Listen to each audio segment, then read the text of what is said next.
তিতুমীরের বাঁশের কেল্লা ও তার ঐতিহ্য। তিতুমীর, যার পূর্ণ নাম হল সৈয়দ মীর নেছার আলী।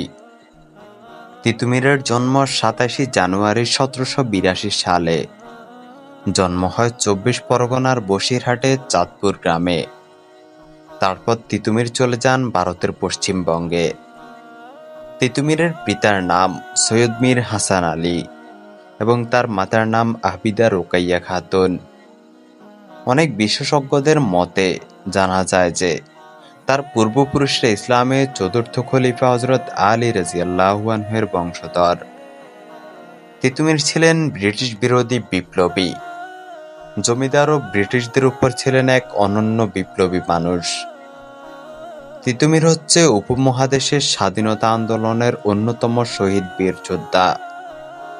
সবকিছুর ঊর্ধ্বে অত্যাচারিত হিন্দু জমিদার ও বাঁশের কেল্লার জন্য সবচেয়ে বেশি বিখ্যাত হয়ে আছেন। তিতুমীরের শিক্ষা জীবন। তিতুমীরের শিক্ষা জীবন শুরু হয় তার গ্রামের এক প্রাথমিক বিদ্যালয় থেকে, কিন্তু তিনি স্কুল জীবনে বেশি দিন পড়ালেখা না করে পরে তিনি তার এলাকার স্থানীয় একটি মাদ্রাসায় ভর্তি হন। তিনি শৈশবকাল থেকেই অনেক বেশি মেধাবী ছিলেন। তারপর তিনি খুব কম, মাত্র ১৮ বছর বয়সে কোরআন হাফেজের মর্যাদা লাভ করে থাকেন। তাছাড়া তিনি বাংলা ভাষা ছাড়া আরও কয়েকটি ভাষায় পারদর্শী ছিলেন। সেগুলো হলো আরবি ও পার্সি ভাষায় তার ভালো দক্ষতা ছিল অনেক বেশি। তিতুমীরের পেশাগত জীবন। তিতুমীরের শিক্ষা জীবন স্কুল ও মাদ্রাসায় পড়ালেখা করলেও কিন্তু সে তার কর্মজীবন শুরু করে কৃষিকাজ দিয়ে। কর্মজীবনে তিনি প্রথমে একজন কৃষক ছিলেন। তারপর তার একসময় সব জমিজমা চলে যায়। তারপর তিনি আর দেশে না থেকে কলকাতা চলে যান। কলকাতা যাওয়ার পর পালোয়ান হিসেবে তিনি তার কেরিয়ার শুরু করেন। তিতুমীরের ইসলাম প্রচার। তিতুমীর কলকাতা যাওয়ার পর পালোয়ান হিসেবে যোগ দেওয়ার পর স্থানীয় একজন জমিদারের পক্ষে কাজ করতে গিয়ে তাকে এক পর্যায়ে কারাগারে যেতে হয়। তারপর তিনি মুক্তির পর ১৮২২ সালে তিনি হজ করতে সৌদি আরবে চলে যান। আরবে যাওয়ার পর তিনি আরব স্বাধীনতার অন্যতম পথ প্রদর্শকের শিষ্যত্ব গ্রহণ করেন এবং ওয়াহাবি যোগ দেওয়ার অনুপ্রাণিত দেন তাকে। তারপর তিনি ১৮২৭ সালে সেখান থেকে ফিরে এসে তার গ্রামের কৃষকদের সাথে নিয়ে ধর্মপ্রচার শুরু করে দেন। তারপর তিনি তার আশেপাশের মাজারগুলোতে গিয়ে মোমবাতি জ্বালানো, শিরক কাজগুলো যে তারা করতেছে এইসব বিষয় বোঝানোর চেষ্টা চালিয়ে গেছেন। এসব কাজগুলো যে শিরক, তিনি সেগুলোর বিরুদ্ধে প্রচারণা চালিয়ে গেছেন। এক পর্যায়ে তিনি মসজিদ ও দাঁড়ির খাজনার তীব্র বিরোধিতা শুরু করেন তাদের বিরুদ্ধে। তারপর থেকে তিতুমীর ও তার অনুসারীদের উপর স্থানীয় জমিদারদের অত্যাচার শুরু হয়। তিতুমীর আগে থেকেই পালোয়ান হিসেবে পারদর্শী থাকার কারণে তিনি তার অনুসারীদের লাঠিওয়াল প্রশিক্ষণ শুরু করে দেন। তিতুমীর খুব ভালো একজন লাঠিয়াল ছিলেন। তারপর তিনি তাদেরকে ভালো করে প্রশিক্ষণ দিয়ে দক্ষ করে তোলেন। বারাসাতের যুদ্ধ ও তিতুমীর। স্থানীয় জমিদারদের সহযোগিতায় ব্রিটিশ সৈন্যরা তিতুমীরের বিরুদ্ধে কঠিন অভিযান পরিচালনা শুরু করে, কিন্তু অত্যন্ত দক্ষতার সাহসিকতার মাধ্যমে তিতুমীর তাদের পরাজিত করে দেন। তিতুমীর শুধু তাদেরকে একবার পরাজিত করেনি, স্থানীয় জমিদার ও ব্রিটিশ বাহিনী তিতুমীরের হাতে অনেকবার পরাজিত হয়ে গেছেন। আর তিতুমীর শুধু তাদের বিরুদ্ধে একা যুদ্ধ করে যায় নাই, তার সঙ্গে হাজার হাজার কৃষক সৈনিক তার পক্ষে যুদ্ধ করেন। তারপর ধীরে ধীরে তিতুমীরের অনুসারীদের সংখ্যা ১৫,০০০-এর উপরে ছাড়িয়ে যায়।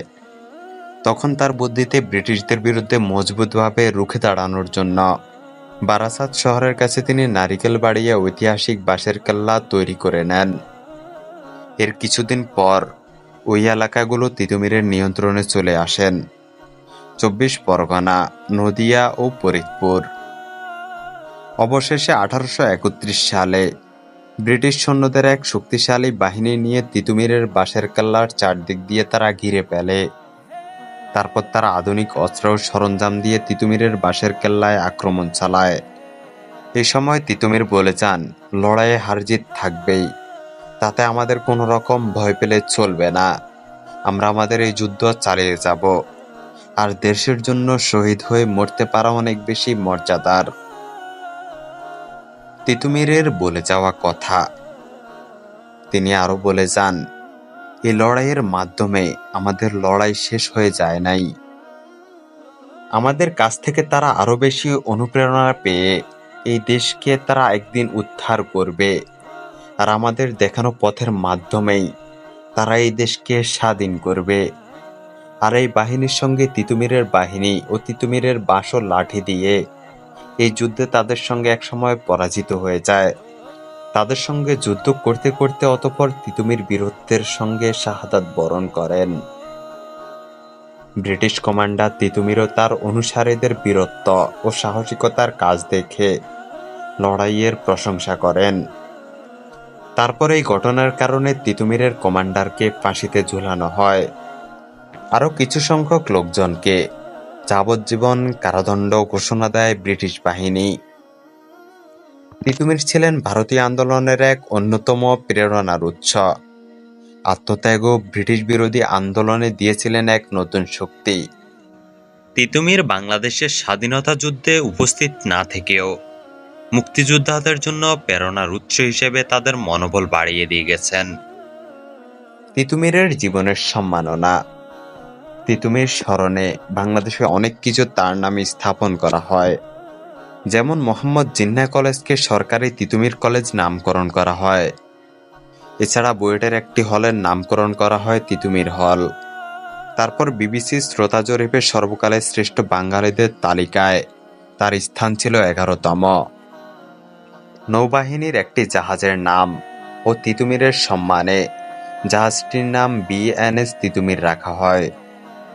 ইতিহাসের পাতায় তিতুমিরের বাঁশের কেল্লা নামটি স্মরণীয় হয়ে থাকবে। তিতুমির যুগের পর যুগ ধরে বেঁচে থাকবেন বাংলার মাটি ও মানুষের হৃদয়ে অনন্তকালের জন্য।